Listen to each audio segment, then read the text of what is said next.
Bonjour ou bonsoir à toutes et tous.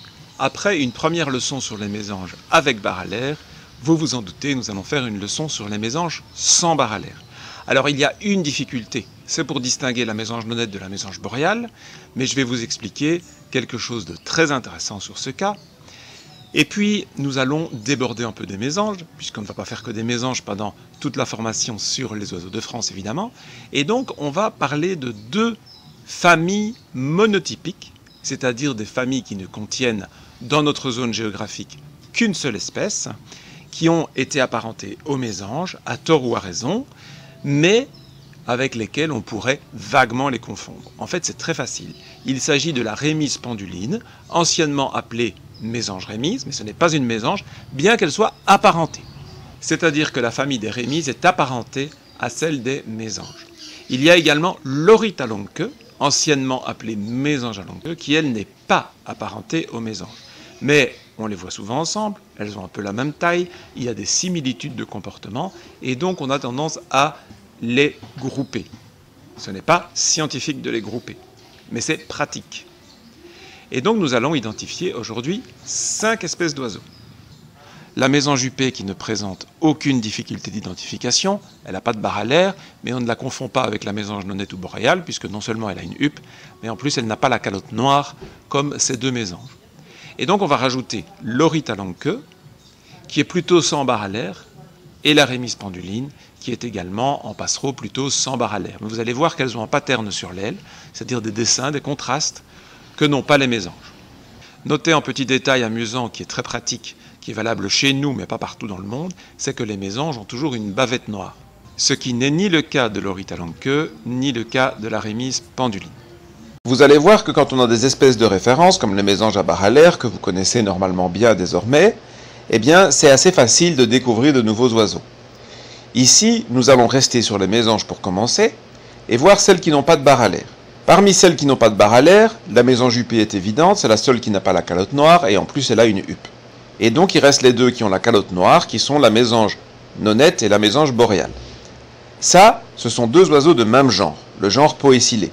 Ceux qui sont attentifs aux noms scientifiques auront remarqué que les autres mésanges sont toutes de genres différents. Donc cette similitude, c'est un des cas compliqués parmi l'avifaune de France qui nécessite des pages comparatives. C'est avec ça que j'ai commencé les journées à timbre quand je suis devenu administrateur du groupe inconditionnel. Les pages comparatives.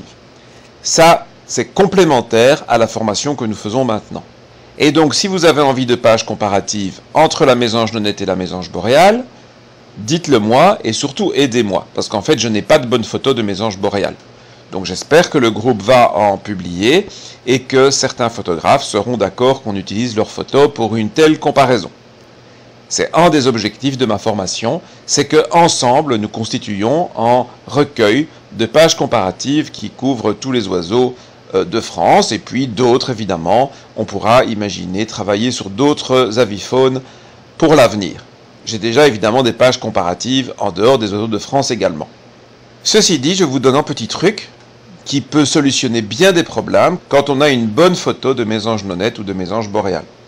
La mésange nonnette a une petite tache blanche, blanchâtre, grise. Vous savez, la couleur exacte n'est pas importante, ce qui compte c'est le pattern, c'est-à-dire qu'il est en contraste. On a un bec foncé avec une tache claire à la base de la mandibule supérieure. Ça, c'est toujours une mésange nonnette. La mésange boréale n'a pas cette tache blanche. Il faut juste faire attention à un éventuel reflet du soleil, comme quand on a une tache blanche dans le noir de la pupille de l'œil, eh bien, il peut avoir une tache blanche qui apparaisse par reflet. C'est un petit peu le seul piège. Il y a plein d'autres critères et je me ferai un plaisir de faire une page comparative avec l'une de vos photos de mésanges boréales, des mésanges nonnettes, j'en ai beaucoup. Distinguer la rémise de l'orite ne devrait vous poser aucun problème et notez que le pattern de l'aile n'est pas aussi uniforme que les mésanges sans barre à l'air. Donc vous avez des barres à l'air, vous avez compris, 2 barres à l'air mésange noire, une barre à l'air mésange bleu et mésange charbonnière qui ne devrait pas poser de problème d'identification. Pas de barre à l'air, aile uniforme, mésange huppée si la calotte n'est pas noire et huppée, mésange nonnette ou boréale si la calotte est noirâtre et non huppée, et on les distingue par plein de petits critères assez subtils et difficiles à appliquer. Ce sont des oiseaux qui se ressemblent beaucoup, mais je vous donne un petit truc qu'on ne trouve pas toujours dans la littérature. Regardez, je vous montre un schéma trouvé sur un site anglophone qui compare la mésange nonnette et la mésange boréale, qui sont deux espèces communes en Angleterre, vous voyez le critère du bec que je vous ai expliqué n'est pas illustré. Si vous n'avez pas une mésange, pour notre leçon d'aujourd'hui je parle, parce qu'évidemment on travaille avec une liste limitée. Donc le menton est clair, il n'y a pas d'effet de bavette noirâtre comme chez les mésanges, on a la rémise penduline ou l'oryte à longue queue.